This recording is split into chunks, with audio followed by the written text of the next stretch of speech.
مولانا شمس الحق افغانی رحمۃ اللہ سے ایک قادیانی جج نے پوچھا، نبوت کیا چیز ہے؟ مولانا شمس الحق افغانی فرمانے لگے، نبوت اعلیٰ منصب ہے، اللہ جل شانہ جسے چاہے دے دیتا ہے۔ قادیانی بولا، جب اتنا اچھا منصب ہے تو اسے عام کرنا چاہیے۔ مولانا شمس الحق نے 100 روپے کا نوٹ نکال کر فرمایا، یہ نوٹ کسا ہے؟ اس زمانے میں 100 روپے کا نوٹ ایک بڑا نوٹ تھا۔ قادیانی بولا، یہ تو اعلیٰ چیز ہے۔ مولانا شمس الحق نے فرمایا، جب اتنی اعلیٰ چیز ہے تو اسے عام کرنا چاہیے۔ ایک مہر میں اپنی طرف سے بناؤں گا اور جعلی نوٹ تیار کر کے عام کرتا رہوں گا۔ قادیانی جج بولا، یہ کام اگر آپ نے کیا تو آپ مجرم ہوں گے اور سزا کے مستحق ہوں گے۔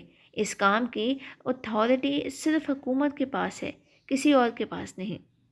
مولانا نے فرمایا، ٹھیک ہے، اب یہ سمجھو کہ نبوت اگرچہ اعلیٰ منصب ہے مگر اس کی اتھارٹی صرف اللہ تعالیٰ کے پاس ہے، جس کو وہ چاہے نبی بنا دیتا ہے۔ اب آپ لوگوں نے اپنا جعلی نبی بنایا ہے تو اسی لیے آپ لوگ اللہ پاک کے نزدیک مجرم ہیں۔